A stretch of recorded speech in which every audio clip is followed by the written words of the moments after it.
बिस्मिल्लाहिर्रहमानिर्रहीम। Dear student, अस्सलाम वालेकुम। आज का हमारा टॉपिक जो है वो लॉ गेट के हवाले से, जो कि 19/10/2025 को कंडक्ट हुआ, यानी कि आज के दिन पे। यहाँ पे हमें कुछ सवाल मिलते हैं हमारे स्टूडेंट से, वो आपके सामने मैं पेश करता हूँ।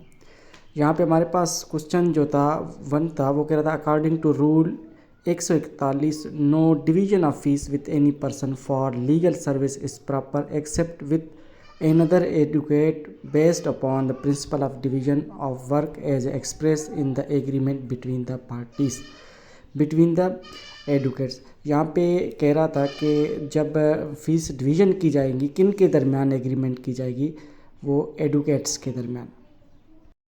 और यहाँ पे हमारे पास क्वेश्चन है, क्वेश्चन 2 कह रहा है कि according to KSO article 2D dash includes anything state of things of और relation of things capable of being perceived bye sense. कि यहाँ पे हमारे पास जो सही ऑप्शन था वो फैक्ट है। जब कोई स्टेट ऑफ थिंग्स या परसीव्ड बाय सेंस से या सेंस के ज़रिए किसी चीज़ को सोचा जाए, उसको क्या कहते हैं? ये कहते हैं फैक्ट कहलाता है। और यहाँ पे हमारे पास क्वेश्चन 3 है, वो कह रहा है questions to be determined by the court executing decree all questions arising between the parties to suit in which the decree was passed or their representatives and relating to the execution, discharge or satisfaction of decree shall be determined by an executing court the decree and not by the separate suit। जब कोई question raise हो जाए किसके बारे, execution के बारे में, discharge के बारे में या सेटिस्फिकेशन के बारे में किसी डिक्री में, तो उस सूरत में कौन इस क्वेश्चन को सॉल्व करेगा? तो इस तरह के जो भी क्वेश्चंस रेज होंगे तो वो एग्जीक्यूटिंग कोर्ट इसको सॉल्व करेगा।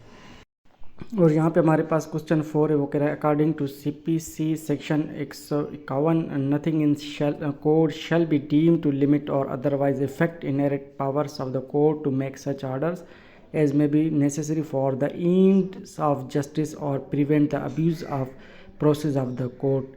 कि जब इस कोर्ट के इसके सेक्शन के मुताबिक यही कह रहा है कि अगर कोई इसको ज़रूरत पड़े कोर्ट को, तो अब्यूज़ ऑफ प्रोसेस या ईंड्स ऑफ जस्टिस के लिए तो वो क्या कर सकता है? वो इनहेरिट पावर यूज़ कर सकता है। और इसका मतलब हम ये नहीं समझेंगे कि उसने जो किसी लॉ को इफ़ेक्ट किया, तो यही समझेंगे कि लॉ ने इसको इजाज़त दे दी कि अब्यूज़ ऑफ प्रोसेस या एंड ऑफ जस्टिस, यानी कि इंसाफ करने के लिए कोर्ट ने ये इक़दाम उठाया है।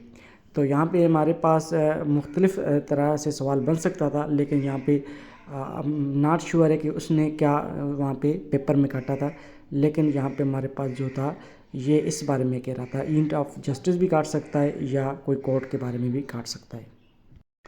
और यहाँ पे हमारे पास क्वेश्चन 5 है, order 9 rule 6 where the प्लेंटिफ्स appears and the defendant does not appear when the suit is called on for the hearing.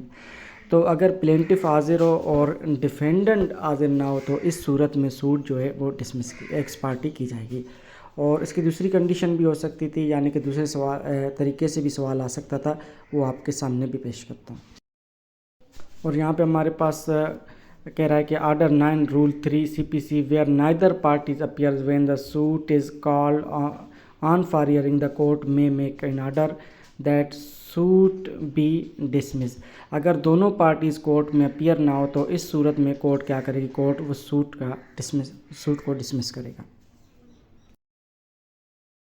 हमारे पास क्वेश्चन कह रहा है कि section 2(14) CPC dash means the formal expression of any decision of civil court which is not a decree. कि जो decree ना हो और कोर्ट की एक्सप्रेशन हो किसी डिसीजन पर, तो इस सूरत में इसको क्या कहेंगे? ये ऑर्डर कहलाता है। सो आज का हमारा टॉपिक यही था। So thank you so much for having me. अल्लाह हाफ़िज़।